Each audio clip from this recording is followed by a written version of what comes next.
بسم اللہ الرحمن الرحیم۔ السلام علیکم۔ اس فکری اور روحانی سفر میں خوش آمدید۔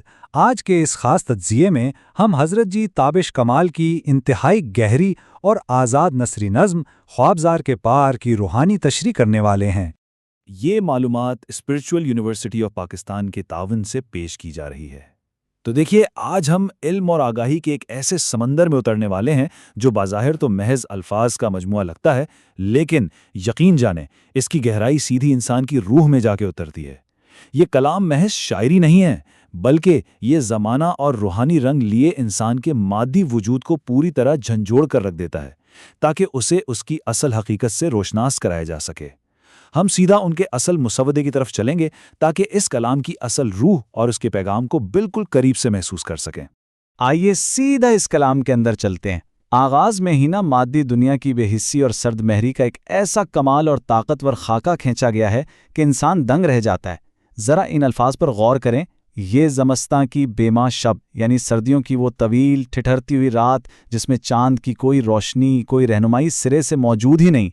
پھر چند آوارہ تاروں کی بیزار ٹمٹم اور پھول پتوں سے خالی سیاہ ٹہنیاں۔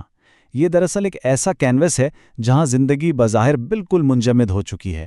ہوا میں کانپتی ہوئی اسی تاریکی اور دور ندیوں کی مدھم آواز، یہ سب مل کر اس دنیا کے فانی ہونے کا احساس دلاتے ہیں۔ یہ صرف ایک منظر نہیں ہے، بلکہ یہ ہماری اس مادی زندگی کی وہ حقیقت ہے جس میں ایک عجیب سا سکوت اور سرد مہری چھپی ہے۔ اب یہاں سب سے اہم نقطہ کیا ہے؟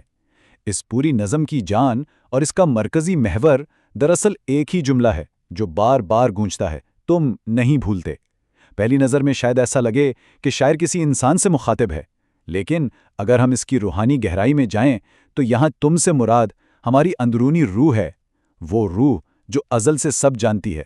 جسم تھک سکتا ہے، ہمارا دماغ دنیاوی الجھنوں میں گم ہو سکتا ہے، لیکن روح دراصل کچھ نہیں بھولتی۔ وہ اپنے رب سے کیے گئے اس اولین وعدے اور اس مادی دنیا کے محض عارضی ہونے کی حقیقت کو ہمیشہ یاد رکھتی ہے۔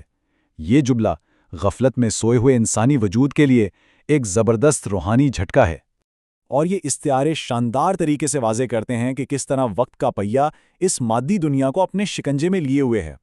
ایک طرف ہم دیکھتے ہیں کہ بے مائے شب، کانپتی ہوائیں اور خالی ٹہنیاں ہیں، اور دوسری طرف صبح و شام کا ذکر آتا ہے۔ شاعر کہتا ہے کہ آفتاب یعنی سورج روزانہ اپنی سرخی کے رتھ پر سوار ہو کر نکلتا ہے اور پھر ڈوب جاتا ہے۔ یہ کیا ہے؟ یہ دراصل وقت کی وہ بے رحم سواری ہے جو کسی کے لیے نہیں رکتی۔ ہر نکلتا سورج کل کی یعنی اس فردا کی خواہش کو ہمارے خون میں دوڑا دیتا ہے۔ ہم بس کل کی امیدوں میں آج کا دن گزار دیتے ہیں، جبکہ وقت کی یہ اندھی گردش ہمیں مسلسل بغیر رکے فنا کی طرف لے جا رہی ہے۔ اچھا، اس سے پہلے کہ ہم اس نظم کے اگلے اور قدرے ذاتی حصے کی جانب بڑھیں اور مادی دنیا سے نکل کر انسان کی اندرونی کیفیات کو سمجھیں، یہ بتانا ضروری ہے کہ یہ معلومات اسپرچول یونیورسٹی آف پاکستان کے تعاون سے پیش کی جا رہی ہے۔ چلیں اب واپس اپنے موضوع کی طرف چلتے ہیں۔ آئیے آگے بڑھتے ہیں اور دیکھتے ہیں کہ یہ کیفیت کیسے تعمیر ہوتی ہے۔ یہاں سے کلام اچانک بیرونی منظر سے ہٹتا ہے اور سیدھا انسان کی ذات کے اندرونی خول میں داخل ہو جاتا ہے۔ کتنے گئے ثانیہ چہچہاتے ہیں، گزرے ہوئے خواب کا جھولا جھولتے۔ یہاں ماضی کے ان لمحوں کا ذکر ہے جو اب سچ میں ایک خواب کی طرح محسوس ہوتے ہیں۔ پھر دیکھیے کہ کیسا طاقتور استعارہ استعمال ہوا ہے۔ خوش پتوں کی ڈولی اٹھائے ہوئے کریا کریا ایک آندھی پھری۔ یہ خوش پتوں کی ڈولی کیا ہے؟ یہ ہمارا اپنا جسم ہے جو اب امر رسیدہ ہو رہا ہے۔ وقت کی آندھی نے اس کی ساری جوانی اور طاقت کو بکھیر کر رکھ دیا ہے۔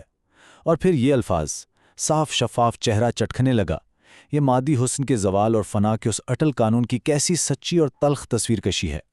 اب یہاں جو چیز واقعی کمال کی ہے وہ یہ زبردست تضاد ہے جو حضرت جی تابش کمال نے پیش کیا ہے۔ ایک طرف جسمانی زوال ہے، میرے بالوں میں چاندی پھیری، یعنی بڑھاپا آ گیا، مادی وجود ڈھلنے لگا، لیکن ذرا دوسری طرف دیکھیے، اندرونی کیفیت بالکل ہی مختلف ہے۔ جسم ٹوٹ رہا ہے لیکن خون کے اندر کچھ زندہ ہو رہا ہے، دکھ لہو میں گھلے پھیلتے پھولتے۔